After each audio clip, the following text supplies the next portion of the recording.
All right, guys, OFD checking in here, and it is time for another cool dive watch review. Now, tonight we're going to be looking at the Bernhardt Corsair. This watch is on tour from Time to Go Travel and Timepieces in the Great White North.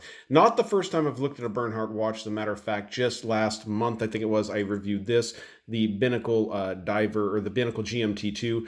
Awesome watch, has been on my wrist a whole lot, and so I was really excited when Bob offered to get this watch out on tour.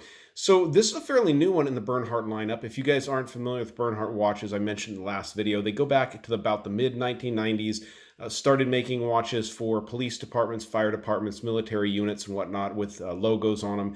And then they kind of moved into making their own custom watches. They're at a High Point, North Carolina, where this family has a very rich history in industry back there in North Carolina, going all the way back to the textile mills, when High Point, North Carolina was considered to be the furniture capital of the world. But enough of that, let's jump into this watch. What you have here, guys, is a 42 millimeter diver, a real sweet spot in divers' watches, 42 millimeters side to side, not including, of course, the crown or the crown guards. You've got 50 millimeters from lug tip to lug tip, so a real good size there with some nice curving lugs. You've got a 13.7 millimeters of thickness is what I measured on this watch, and you have 20 millimeter lug openings. Now, the watch is very, very sturdy and very well built. I can tell you that just from the heft of it. And it's very similar to my Binnacle GMT. The bracelet is just superbly built, very heavy and well done bracelet. So we'll look at that here in a minute. Taking a look at the dial on this watch, obviously you have this really nice blue here, kind of a royal blue, I guess you'd call it. Applied indices, you have the Roman numeral, or excuse me, the Arabic numeral, only right there at the 12 o'clock, which is very nicely done. Then these nice little rectangular applied indices all the way around and all the additional positions. A date window down here at the 4 o'clock position. You guys can see the smooth sweep of that second hand. That is because this watch is running the Miyota 9015, which this year, guys, celebrates its 10th year. That movement was invented or came out in 2009. So we've had 10 years, 1 decade with the Miyota 9015, which is really nice. It's been a tried and true movement, I know, in a lot of watches. So it's great to see Bernhardt go with that movement. You get high beat with that movement at 28,800 vibrations per hour. And of course, you also get that benefit of that date window down there. You have arrow-style hands on this watch for the hour hand, of sword-style minute hand over there, both filled with super Luminova as well as the indices on this watch. 120 click unidirectional bezel on this that locks in very nicely in place. No black play whatsoever on the bezel. And I have to tell you, I do like the color combos they've done on this bezel, where you have the silver here to the 15-minute mark and then the black all the way around. That is mimicked on all the other color ways also, just so you know. It's very nice. It's simply done. But I also like that every minute mark is marked on here in 5-minute increments. Pretty neat little touch there. Definitely well done. Very nice grippy bezel. Very much in that Submariner-esque style, I would call it. Nice big crown guards on this watch like you'd like to see on a professional diving watch, protecting the crown itself. Good signed crown with the big Bernhardt B, the big Bernie there. You guys can see, just looking here at the side, these links are screwed on this watch. Like I said, extremely solid, just like my Binnacle GMT. Very impressive bracelet.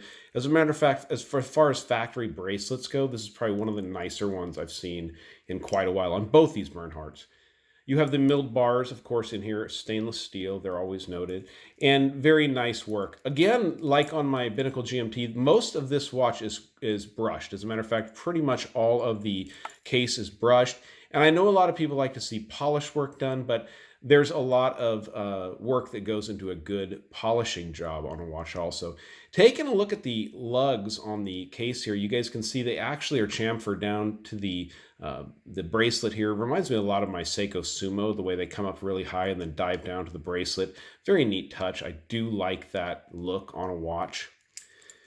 Flip it over here and we'll take a look at the case back on the watch now. Get it this way so we can see that beautiful depiction of the Corsair aircraft there on the back. You can see that Miyota 9015 24 jewel movement in there. And the Bernhardt Watch Company right there on the back. Screw down case back, of course.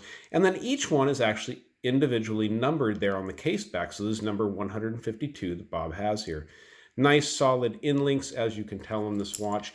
Now I'm going to go ahead and pause this here in just a second and get this watch on the wrist. Now I did go to the website and check. These are running right around, I want to say $330, $360. Sorry for that. I'll leave the price down below in the description. They're a really good price point for the watch with the specifications that you get, especially the 9015 high beat movement. I didn't mention it, but this is a sapphire crystal on this watch. Of course, pretty much everyone is moving towards sapphire crystal, except for a lot of the big guys. They haven't figured that out yet. But let's go ahead and pause this and get this watch on the wrist, and then we'll go out with the traditional Lume shot here on the OFD channel.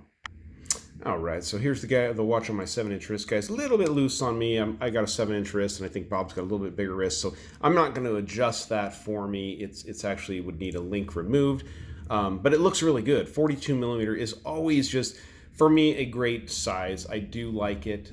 Fits well. You can see the curvature of the lugs there. Don't let this watch really hang over my 7-inch wrist.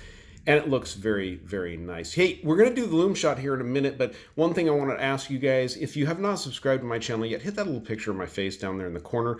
Please subscribe, ring the bell so you know when I'm putting up a new video, and definitely give me a thumbs up if you like it. All right, let's dim the lights and go up that traditional Lume shot here on the OFD channel. Now guys, like I said, I'm going to leave links to all the other channels that will be looking at this watch or have looked at this watch down below in the description. Definitely check them out and follow those channels. I know Bob just came back from a big vacation with this watch, and he posted a vacation video, so I ought to check that one out because this watch has been on a cool vacation. I haven't for a while, but this watch has. So check that out. Good super Luminova, as you would expect from Bernhardt. Now, I'll tell you guys, my Binnacle GMT has the same lume on it, and it is super bright, and it glows all night long. I really don't think this watch will be an exception to that. Very nicely done, Binnacle with the Corsair series. If you guys like GMT watches, they do have a Corsair GMT that they just recently brought out. It's going to be at the website, so when you go over to check this watch out, or if you feel like checking out the Binnacle GMT 2 like I have here, which are a limited edition run of 200 pieces, go over to the website and definitely check them out. So, all right, guys, that's it. If you like the video, give me a thumbs up down there, and like I asked, please subscribe to the OFD channel. All right, guys, thanks.